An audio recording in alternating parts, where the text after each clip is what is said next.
Открывайте, зайдите в клетку, блядь. His back was under the truck! You kept shooting him, man! You kept shooting him! In his back! His back was turned to you, man! He was trying to get away from you! And you murdered him, man, like you! Walls. This is Leonid Greiser, who has admitted to the killing of his 21-year-old sister, Ariada Karol, after being held by a Moscow court for 2 months. Karol was discovered with multiple stab wounds in the hallway of the building where she and her brother lived together. The most horrific part of the case was when the criminal thought he did it because Lucifer ordered him to do it.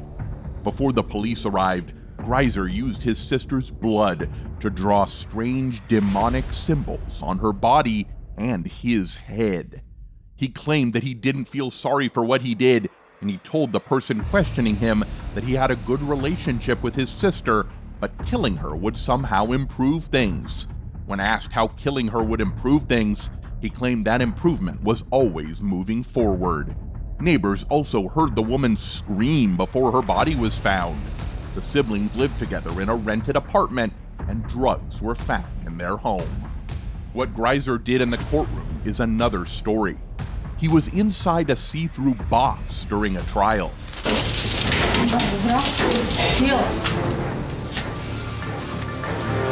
Лёва, присядь. Давай поговорим, присядь. He spotted a chance to escape through a small opening in the box's ceiling.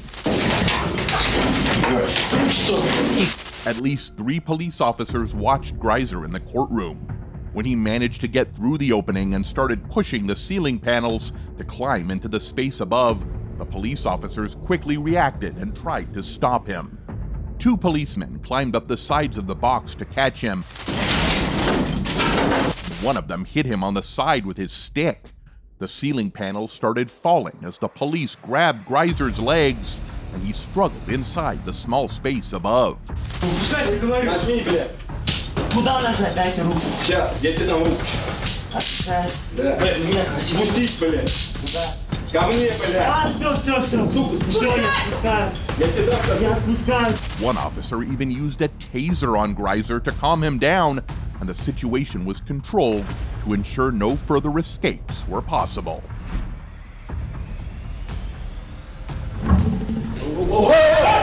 Have you ever heard about a criminal who makes drastic moves and doesn't realize the consequences of his actions? Let me tell you about Siale Angelau, who made the courtroom a crime place. Angelau was part of a gang called the Tongan Crip Gang, or TCG. When he was just 14 years old, he started robbing convenience stores in Salt Lake City. People called him C-Down. He was also involved in a horrific crime when another gang member shot at U.S. Marshals during a chase. Thankfully, the Marshals weren't hurt. As a result of that incident, Angelau pleaded guilty to some charges in state court, like not obeying police orders and obstructing justice. The judge punished him with 15 years in jail. Moreover, in May 2010, federal prosecutors teamed up with local gang detectives to charge 17 members of the Tongan Crip Gang, including Angelau, with serious crimes like robbery and violence. Out of those 17, 12 either admitted guilt or were found guilty. Angelau was supposed to be the last one from the gang to go on trial. What's the most interesting thing about this case? Let me tell you. He came to trial in the courthouse in downtown Salt Lake City.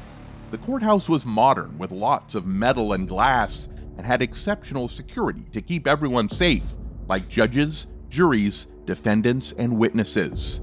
What's most intriguing is his behavior in the courtroom. Let me tell you. Angelau appeared for trial at the downtown Salt Lake City courthouse. During the trial, there weren't any curtains to cover the tables in the courtroom. The tables couldn't be moved either. Because of this, Judge Tina Campbell ordered that Siale Angelau shouldn't have any restraints in front of the jury. When the first witness started testifying, some of the marshals in the courtroom didn't know about Judge Campbell's decision. They only realized when they saw Angelau Walls. part of a gang get up from the defense table. He grabbed a pen and a mechanical pencil and ran toward a witness discussing Angelau's gang.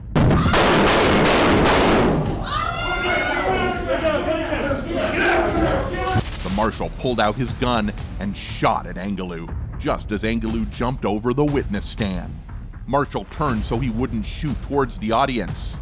He fired 4 times, and Angelau was taken to the hospital, but didn't survive. When someone accused of a crime is kept in jail until their trial, lawyers and the judge discuss whether they should wear handcuffs and leg irons in court. FBI documents said U.S. Marshals at Salt Lake City's federal courthouse always kept accused people in shackles during trials.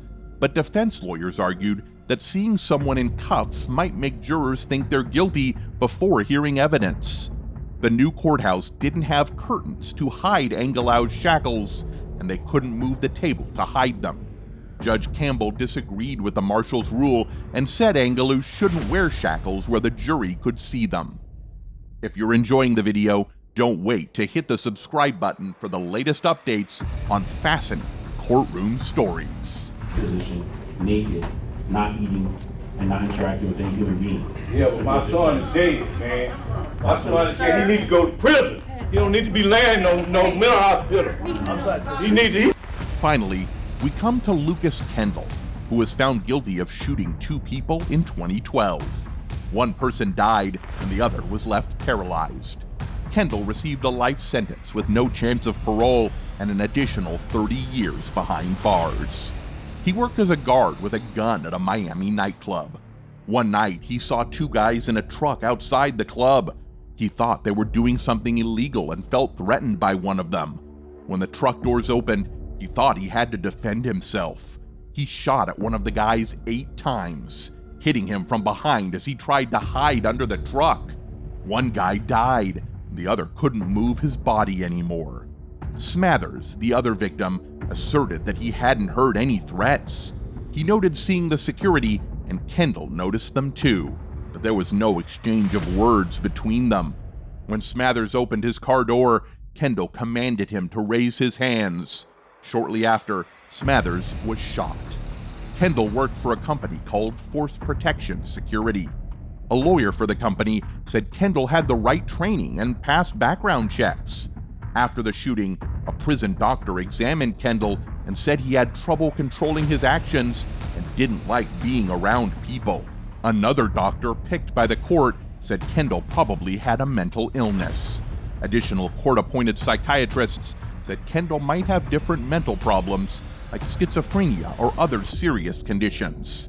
Following this, the victim's father, Donald Byrd, erupted in the courtroom. He needs to go to prison. He don't need to be laying no mental hospital. He needs to go to prison, man. He want to play crazy. He wasn't crazy when he killed my son, man. He wasn't crazy then, but he crazy now. He argued that Kendall hadn't shown signs of mental illness when he shot his son and then suddenly claimed to have one. He passionately demanded Kendall's imprisonment for his son's killing. You want to lay in a mental hospital? You done murdered my son, man, for nothing? When he was trying to get away from you.